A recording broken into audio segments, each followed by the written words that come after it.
Welcome to the History Nerds United podcast. I'm your head nerd, Brendan. Thank you so much for being here. Today, author Jane Tippett, Once a King, the Lost Memoir of Edward VIII. You know, the guy that quit right for World War II. He's like, I don't want to be king. I want to go get married. Yeah, so that guy. I really love this book. There's a lot of books that say, oh, we got information that no one had before. But in this case, Jane actually has information that other biographers have not used.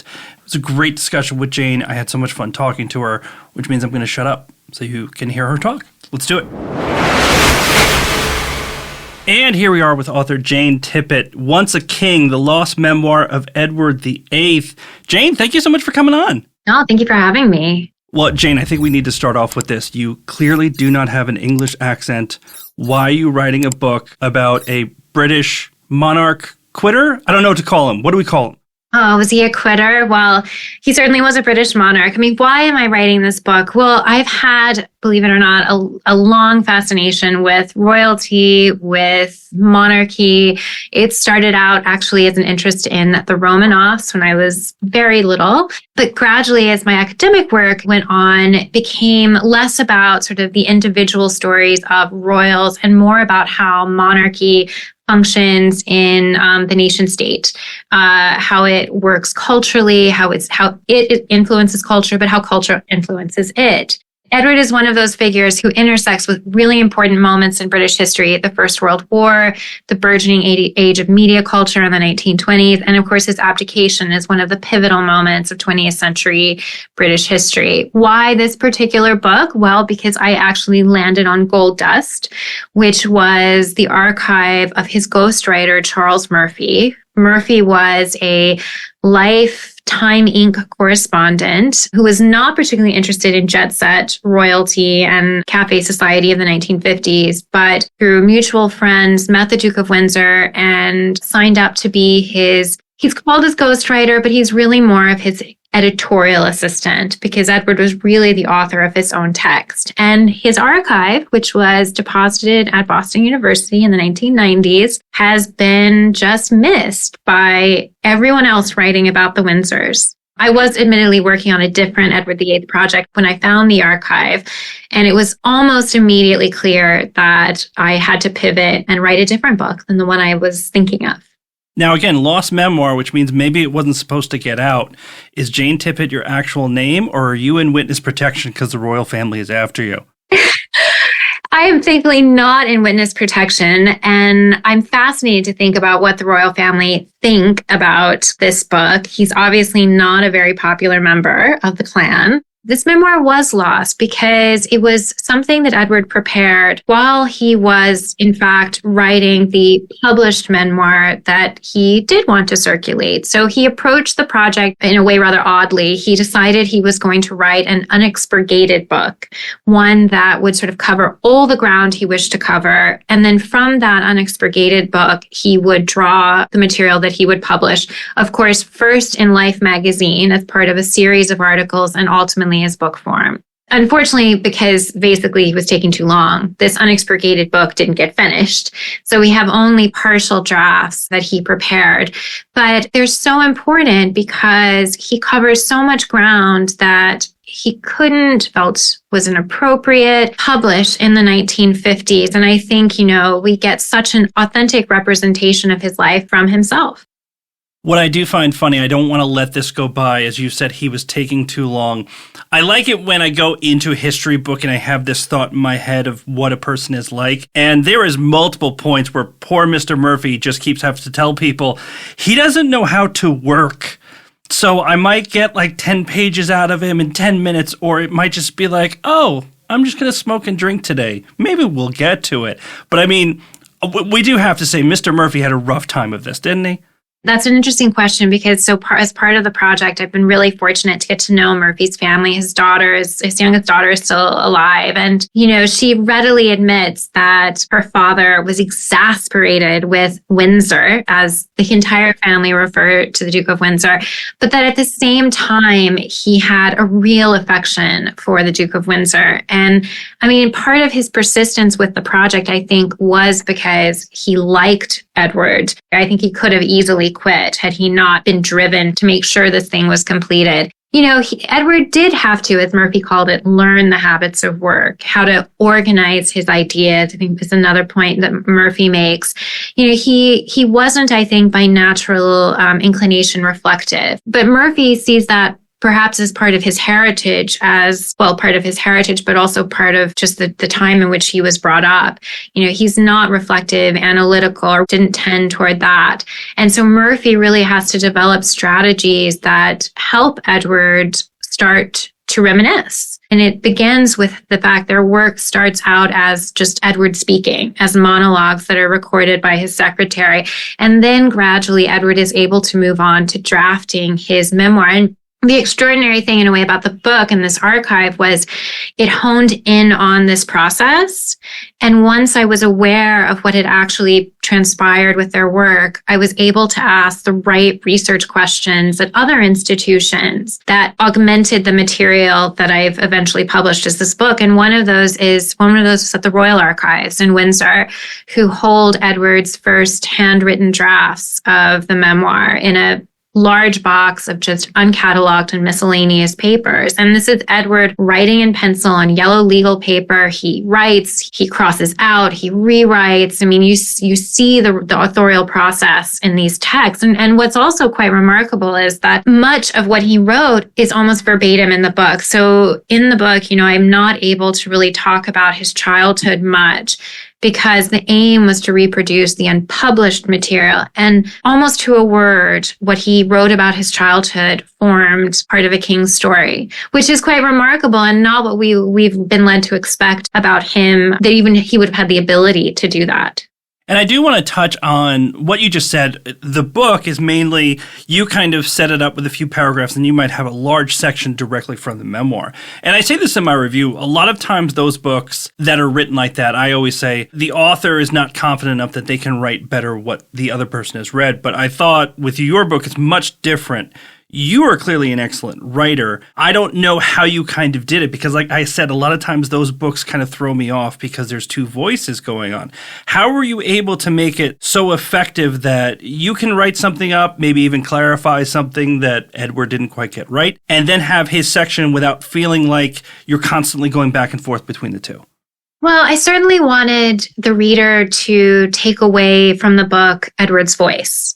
That was a really important goal of mine because I think one of the inherent problems with work right now on Edward VIII is that his historical persona has been entirely overlaid with the perceptions, stereotypes, and generalizations of his biographers / journalists who have really created in the public mind who he was and what his royal career meant. And so it was for me very important that his words spoke for themselves. And what was, I think, that made this process work is because the content was quite good.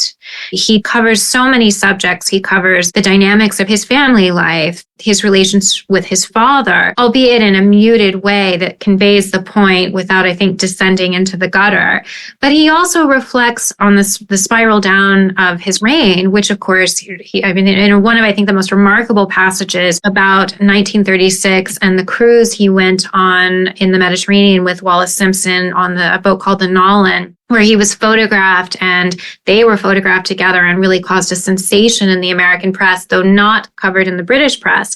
He reflects on perhaps the mistakes he made in not coming out at that point, not creating a soft landing for what he wanted, which was marriage to this woman, and how that choice at that pivotal moment perhaps affected the way events turned out. And I mean, these are ruminations I think we never expected to hear from the Duke of Windsor. We never expected to have this wonderful, wonderful list of attributes he identifies in the Duchess of Windsor, which I know when I found that in the Murphy archive, which is in his hand, written in pencil. I mean, these are exactly the way the public, if you had to come up with who was Wallis, I mean, those are adjectives that work perfectly with how she's viewed by people. And that was so remarkably perceptive, I think. So the material spoke for itself, and it really became my task to create a narrative flow that enabled the right context for what Edward said, but to not have my voice overtaking his.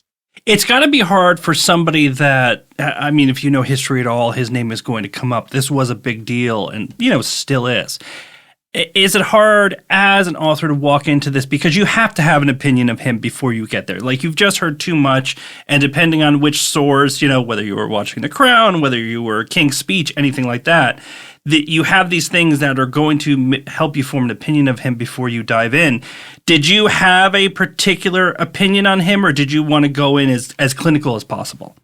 I mean, I aimed for the objective throughout, and that was actually, I don't know if I should say, but I had some editorial pressure to push farther with a subjective reading of some of the material, particularly as it relates to Germany and his links with Nazi Germany in the years leading up to the outbreak of the Second World War. But for me, I really resisted that. I do have views on him. I do have ideas and thoughts about the importance of his life on British history, but I did try to keep those at bay and allow myself to be guided by the material. And I think one of the things that made this book so great was that so much of what he wrote actually fit in with conclusions that I had already made about him. Now, I should say, and I told you this before we hit record, that I find him just a little annoying sometimes. And, of course, that's just my own perceptions and things like that. But especially when I'm looking at him, and you kind of pull this out before he becomes king. World War I, he wants to be on the front lines, but he can't quite get there. He really seems to see himself as a radical. As a king, really changed some things. Do you think that was the truth? Do you think that was just him kind of punching up the past a little bit, making himself feel a little bit better about it? Or do you think it was pretty realistic? I think it was realistic. I mean, he had truly revitalized and redefined his role as Prince of Wales. I mean, for example, we now assume it's sort of the way a modern royal would work, in that they choose causes that they're passionate about. They ally themselves with particular areas that they wish to champion. Obviously, King Charles, organic farming, architecture, youth leadership, the current Prince of Wales, environmental advocacy. This type of, let's say, lobbying did not happen before Edward VIII as Prince of Wales. He is the one who basically took his own interests and shaped his work as Prince of Wales around those interests, which were, for him, Veterans Affairs, obviously brought out from the experience of the First World War, but particularly in the economic crisis that gripped Britain really from the late 20s onwards, before the crash of 29.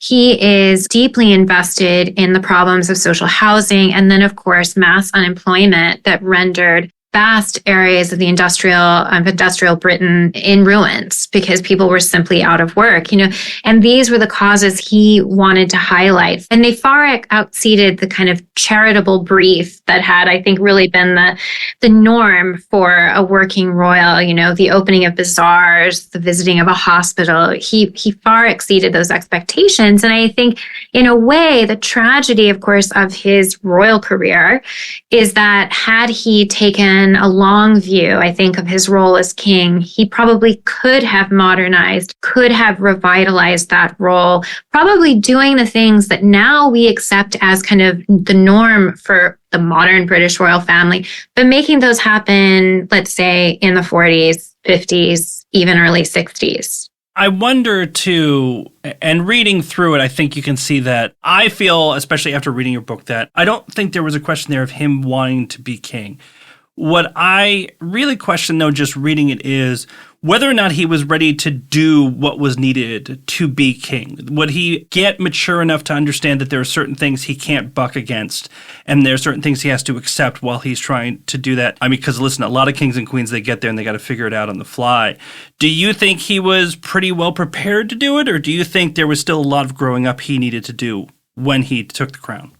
I think there would have been a longer period of adjustment, which I don't think you can call the 11 months he had a period of adjustment as well. When you consider the last month, he was pretty much preoccupied with the crisis that obviously led to the abdication. Well, I think one of the biggest concerns about him is that he wouldn't have followed government advice, that he would not have retained the advisorial capacity that a monarch is meant to have. But yet nothing actually in his royal career indicates that he had never never not done that. He does question a little bit. I think one of the really good interviews, and because Murphy spoke, to all of these people in Edward's orbit as part of the preparation for this memoir. And one of the people he spoke to was Jack Aird, who'd been his equerry in the 1930s and up until 36. And Aird says of Edward that, the X factor there was that he would be presented with a problem, presented with a solution, and his response would be to ask if that was the right one. That's unconventional for a royal that was very modern in a sense, to not simply accept the status quo, but to ask, is this really the right way to have done it? And, I think he probably would have done that as king. I think he certainly, at key moments, he might have, like George VI, questioned whether Churchill and not Halifax was the best person to step into Chamberlain's shoes in 1940. If he asked the question, there was never a point in his royal career when he did not ultimately follow the advice that he was given. That made him different was that he probed, he would ask more, and I think that sat uncomfortably with the more conservative people around him. It feels like one of his real fatal flaws, without getting too far into your book, which uncovers this a bit more, he was not great at understanding who was on his side at any given point. It seems like he was not the type of person who could look at the people around him and understand who was trying to lead him to that right answer and who was just in front of him and they're friends and I love this guy and he's going to have great advice. Is that something that he had kind of his entire life, or does it just pop up at certain instances? Well, I think prior to his abdication, he'd always had very intelligent people around him to tell him who was the right person to listen to. This is a fatal flaw after the abdication. That support network that is part of any royal life, particularly if you're the Prince of Wales, that support structure was removed from him. And suddenly he was, without being briefed, without giving the kind of appropriate background and context for the individuals he was encountering, was asked to make decisions about them and to disastrous consequences, of course, as in the case of Charles Beddoe, who he meets shortly after the abdication and who was responsible for his trip to Germany in October 1937.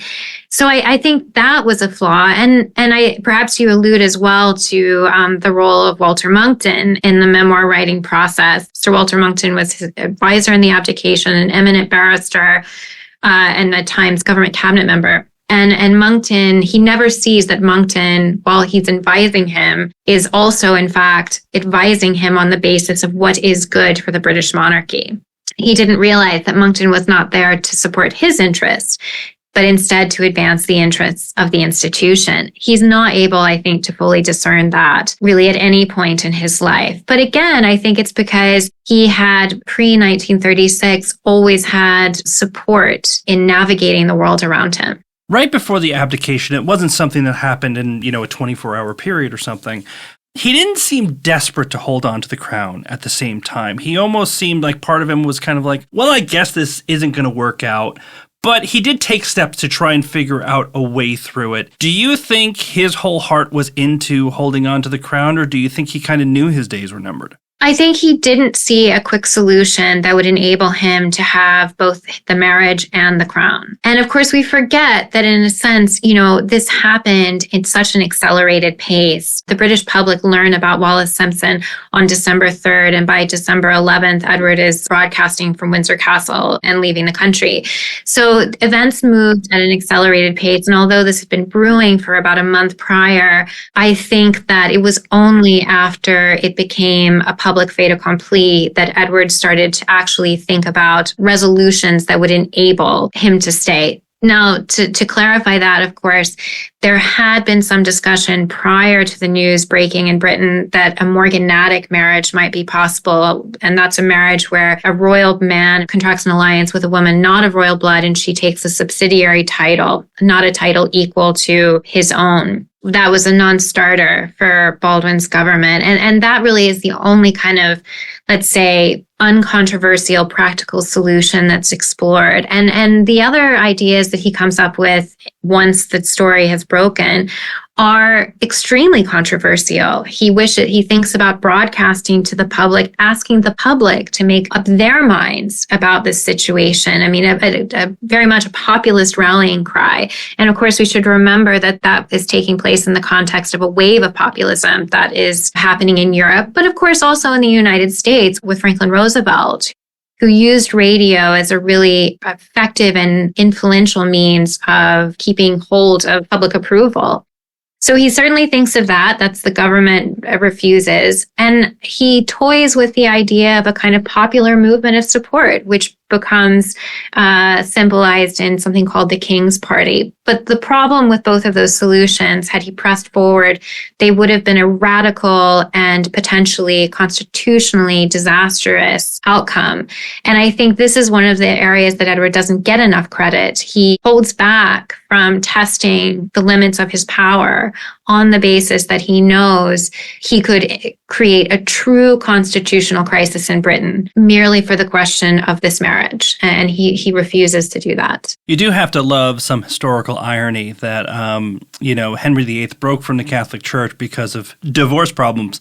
And then this rears its ugly head because, of course, Wallis is divorced. And of course, Edward recognizes that himself and he calls it a moral travesty. The very thing that helped Henry VIII divorce his wives came to stymie him. So I think, again, with this, when you ask about why it was so easy to sort of weave this material in, is because he made it easy with so much of what he wrote and his observations to Murphy.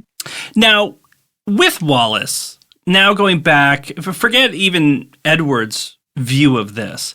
With Wallis, was it the divorces? Was it the fact that she was American that wasn't quite the same class? Do you think it was just all of those things? Or do you think it was any one particular thing was more important than the other that she was just so wholly rejected? I think it was all of the above. Of course, the fact that she's divorced becomes the sort of central target on why he's not allowed this marriage. He, of course, was the head of the Church of England, and the Church of England did not recognize divorced persons. Of course, these are things that can be got around of, as we understand now with the current monarch. Okay, he is both divorced and he has a divorced wife. So these are not immovable objects. And one of, I think, the real ironies in a way about Edward is that, and of course, perhaps the wonderful effective PR machine that enveloped King Charles, is that no one seems to remember that, in fact, Charles has done exactly what Edward himself wished to do, which is become king with a divorced woman as his consort.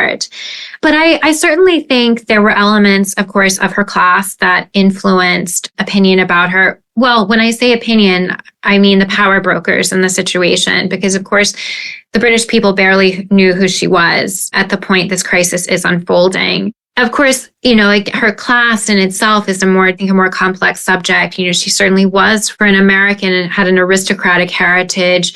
She moved in elite circles. Her friends, who she escapes to in the south of France when the story becomes public in Britain, are a couple, Herman and Catherine Rogers. Herman Rogers was a childhood playmate of Franklin Roosevelt's, and whose brother Edmund was a close adult friend of Roosevelt's, and they were extremely wealthy. They certainly weren't the adventurous renegade Americans that the press kind of viewed them as. They were elite American patricians, the Rogers and Wallis. I certainly think as well, she did not fit the imagination of what a queen consort was meant to be. Everything about her ran counter to what was expected of the wife of a king. Churchill, of course, is a champion of Edward during the Abdication. When he attends the coronation of George VI in May 1937, he writes after to his wife Clementine and says, "I see now that you were right, the other one would not have done." And I think what he means by that is that Edward, either alone or with Wallis, does not fit into the image making that had enveloped ideals around the British monarchy at this point, which is regal, staid, elegant domesticity. Edward and Wallis are modernity personified, and that sits uncomfortably, I think, in the more conservative and traditional perspective that, as I say, the power brokers were situated within. Well, luckily the royal family learned from all of this and didn't do anything like this again. Wallis is an interesting person, too, because she can be so vilified. She can be portrayed as so prickly. But I think the way you present her here is guarded more than anything else. Somebody who has kind of been through the ringer. Just honestly, I think is a bit smarter than Edward when it comes to we need to be careful what we say, when we say it, and who we deal with. Is that kind of how you saw her? Is that how she came across on the page?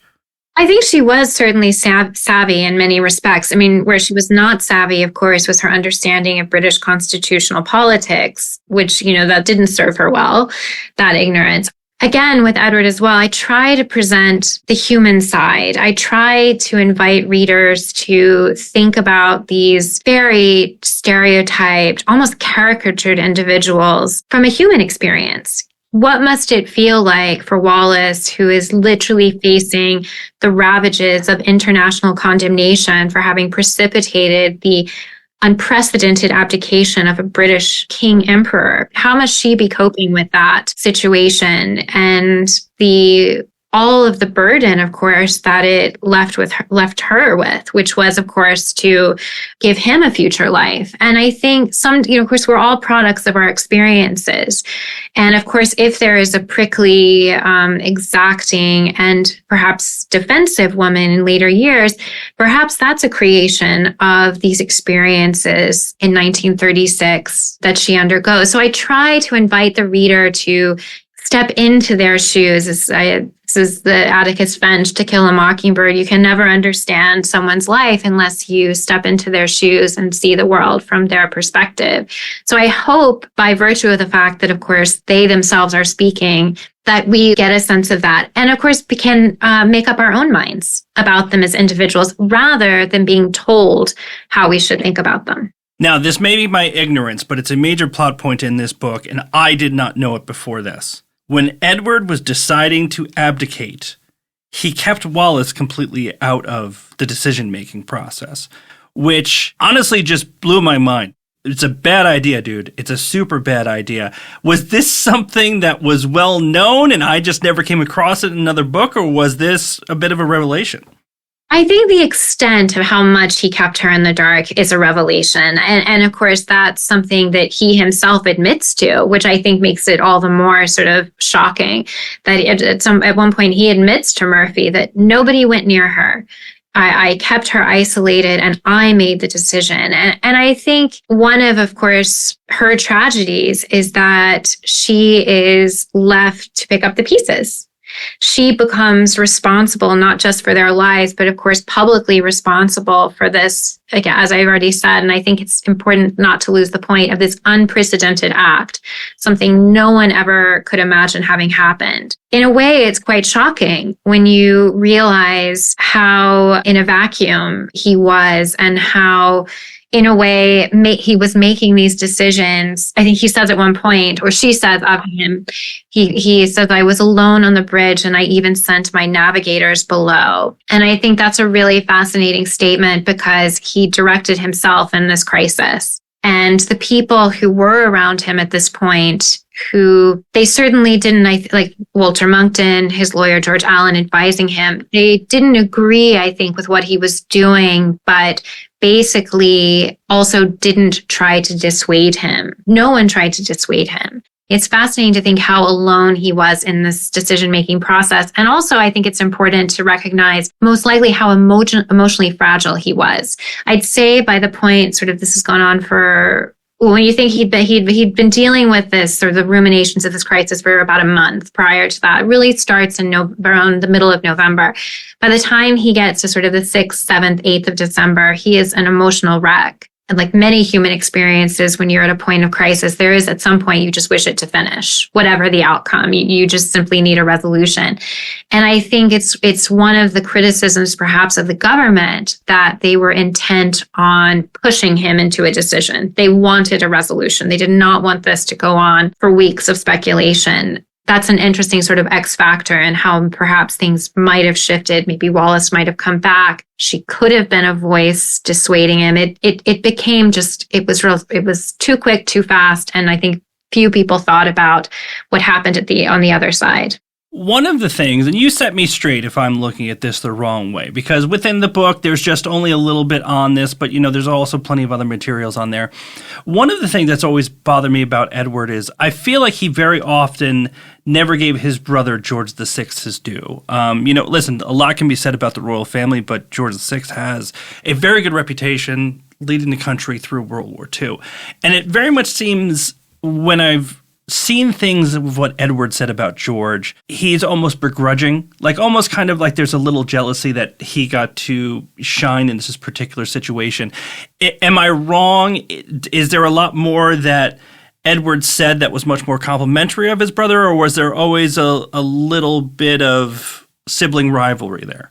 I'd say there was probably more than a little bit of sibling rivalry. But if rivalries may not be quite the right word, I think that Edward most likely felt that he probably could have done a better job, that he believed he was the more dynamic, charismatic figure, which I think is true. One of the criticisms, of course, or one of not criticisms, but points people make is that he never could have seen Britain through the Second World War in the way George VI and Queen Elizabeth did. And I completely disagree with that. He was absolutely gifted when it came to sort of crowd politics. He had an amazing ability to charm people he met, charm crowds, which of course he proved over his long career as Prince of Wales. And I think he would have done an incredible job going through the East End, bolstering spirit. We wouldn't have had the furs and the jewels that we got with the Queen Mother or the Queen then. I think it would have been an extremely moving performance. Of course, his views about George VI by the time he's speaking to Murphy, and there are these little digs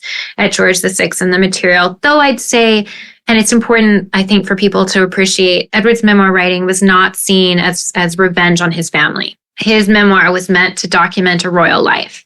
So he was careful in the conversations with Murphy and what he wrote about what he said about his family. He was measured in that way. But I think in terms of these little slight comments that come out of George VI, and probably the more sort of the larger perspective, there was a great deal of bitterness by this point, by the 40s, 50s, and even the 60s, about the ways in which the Windsors had been treated by the royal family, of course, epitomized in the fact that Edward's wife, Wallis, was not given the status of the style of Her Royal Highness. And one of the ironies, of course, about the entire situation is the morganatic marriage proposal that Edward had offered the government in November 1937, which was that Wallis would assume a lower status than he did. That was rejected as something that does not happen in Britain. There was no precedent for a morganatic marriage. But of course, when Edward and Wallis marry, that's exactly what they get. They get a morganatic marriage, which they had been told didn't exist under English law. So that's one of the many, there were wranglings over finance. There was, of course, the refusal to let Edward return to his home in Windsor Great Park, which he loved.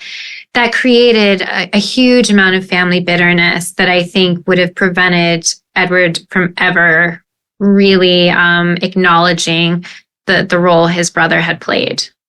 I feel like, especially looking back on this, there has to be some semblance of validation for a lot of this heartbreak, even with Charles and Camilla, right? Like, these are two marriages that came together under some, let's just say, less than ideal circumstances for people involved. However, they have longevity.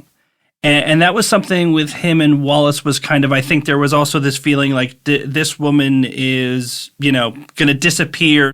And they were together for the rest of their lives.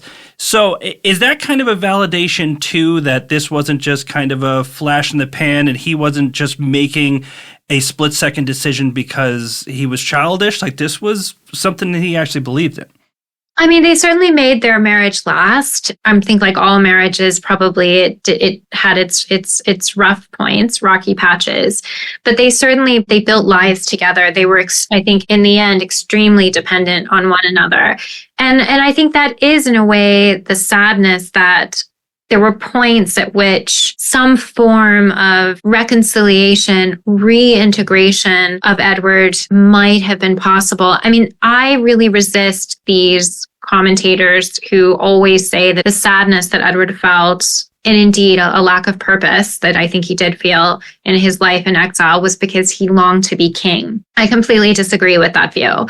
I don't think for a day he regretted not being a king emperor. I think he regretted the loss of his home, Fort Belvedere, which was probably the material thing that meant the most to him in his life.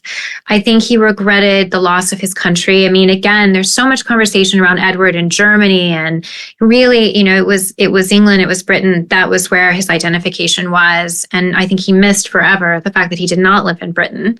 And the fact that his family, although he had not been particularly emotionally reliant on them, the fact that his family disapproved and believed his wife was an unequal and inappropriate choice.